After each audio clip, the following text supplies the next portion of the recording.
Sebenarnya terdapat beberapa versi yang mengangkat cerita asal-usul hantu yang satu ini. Sama-sama dibunuh dengan cara dikepenggal kepalanya dan dikuburkan di tempat yang berbeda.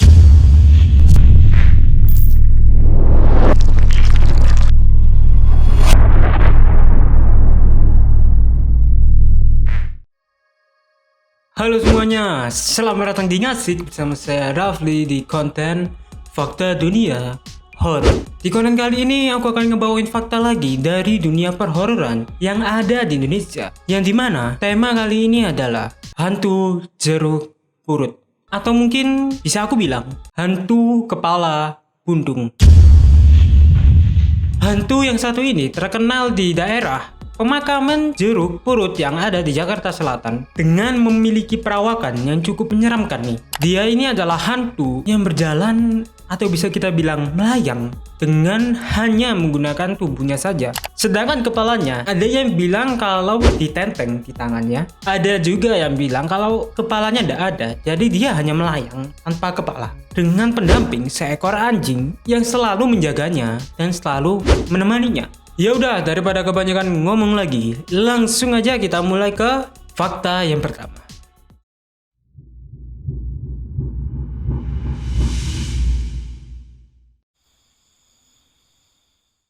Suatu malam ada sosok hantu pastor berkepala buntung akan menampakkan dirinya. Ia muncul di balik kegelapan bersama seekor anjing. Anjing galak itu ternyata milik si pastor hantu yang satu ini. Ia juga melolong untuk memecah keheningan. Kemunculannya juga ditandai dengan desis angin menderu dari segala penjuru mata angin. Hal itu membuat orang yang berada di tempat tersebut akan merasa kebingungan dan menjadi panik karena tidak tahu akan menyelamatkan diri dari sisi mana. Ditambah lagi, lolongan anjing itu semakin menusuk telinga kita ketika kita berada di sana. Itulah cuplikan film yang berasal dari judul yang bernama Hantu Jeruk Purut. Nah, kalian tahu nggak sih hantu jeruk purut itu berada di makam mana sih? Hantu jeruk purut itu diidentikan dengan makam yang berada di Jakarta Selatan, tepatnya di kawasan Pasar Minggu, yaitu makam jeruk purut. Keangkeran tempat ini sangat memenuhi syarat tuh. Banyak sosok yang mendiami tempat tersebut, seperti penghuni pohon kembar, pohon benda, sumur tua, hingga bangkai mobil jenazah. Di sejumlah lokasi juga di daerah makam ini ternyata juga menyimpan barang-barang antik atau bisa kita bilang barang-barang keramat yang disimpan di tempat tersebut.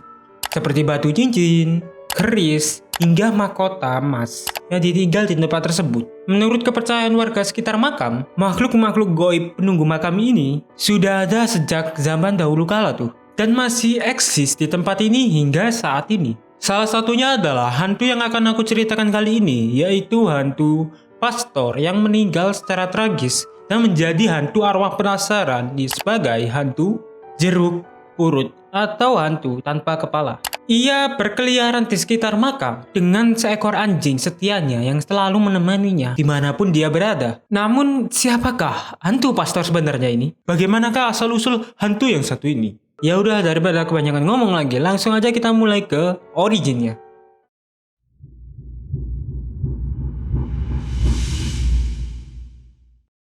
Sebenarnya terdapat beberapa versi yang mengangkat cerita asal-usul hantu yang satu ini. Mulai versi pertama, yaitu versi salah paham yang diterima oleh pastor yang satu ini, hingga menjadi seorang kriminal yang meresahkan warga sekitar. Nah, daripada ngomong lagi, langsung aja kita mulai ke origin versi pertama. Versi pertama, asal-usul hantu pastor tanpa kepala ini terjadi ketika zaman penjajahan Belanda, yang dimana ia adalah seorang warga asing yang telah menyatu menjadi pribumi dan juga menjadi pastor di sebuah gereja di tempat kala itu. Perlu digarisbawahi kalau ketegangan di masa itu antara pribumi dan warga asing menjadi salah satu hal yang lumrah. Nah, hal itu terjadi pada seorang pastor yang menjadi korban penyerangan salah pahaman yang menjadi cikal bakal cerita kali ini. Jadi suatu ketika terjadi penyerangan kepada seorang pastor muda yang dikira sebagai antek-antek dari penjajah atau Belanda pada saat itu. Namun nyatanya fakta berkata lain. Pastor yang satu ini ternyata adalah seorang pembela pribumi dan menjadi pelindung masyarakat sekitar pada saat itu.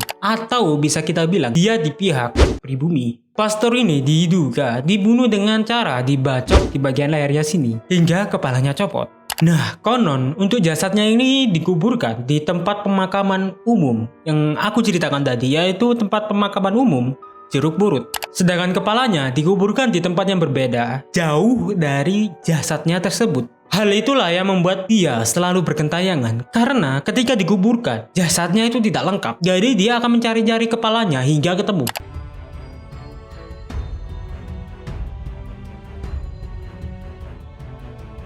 Oke, untuk versi kedua ini mungkin menjadi salah satu origin yang cukup sensitif karena mungkin ini sungguhan terjadi dan sedikit mirip dengan cerita yang sebelumnya. Entah ini fakta atau mitos yang aku ceritakan kali ini. Sebaiknya kita mulai aja ya.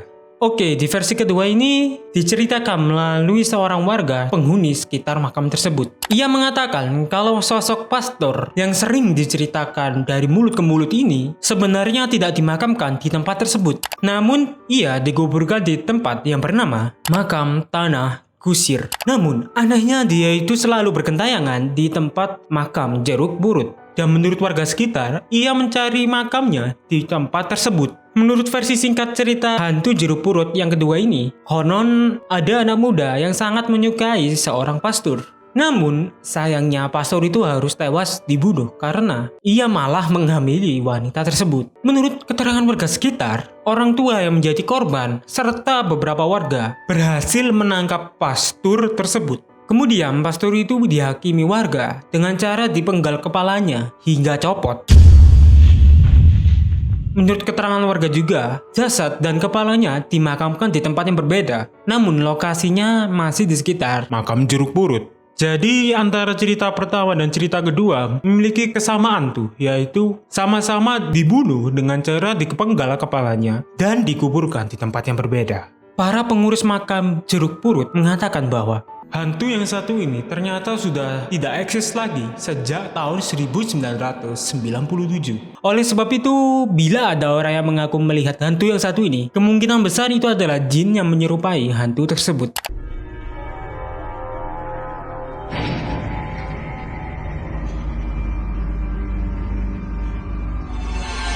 Terlepas itu fakta atau mitos yang sudah aku sampaikan kali ini, sebaiknya kita perlu telah lebih lanjut tentang hantu yang satu ini. Kalau menurutku, hantu yang satu ini sedikit aneh sih, karena dia selalu ditandai dengan seekor anjing, padahal di kematiannya dia tidak melihat anjing atau memiliki anjing yang bersamanya ketika wafatnya tiba. Jadi mungkin dari kalian ada yang tahu kenapa ada seekor anjing bersamanya. Kalian bisa komen untuk memberitahu kepada teman-teman lainnya ini kalau mungkin kalian mengetahui fakta lainnya. Ya udah, untuk sekarang videonya seperti ini aja ya. Sampai jumpa di video berikutnya. Tapi sebelum itu, jangan lupa untuk klik tombol subscribe, like dan share-nya, serta tombol loncengnya. Karena aku akan kembali setiap minggunya dengan fakta-fakta horor yang jauh lebih serem daripada sekarang. Ya udah, sampai jumpa di video berikutnya. And I'll see you guys next time.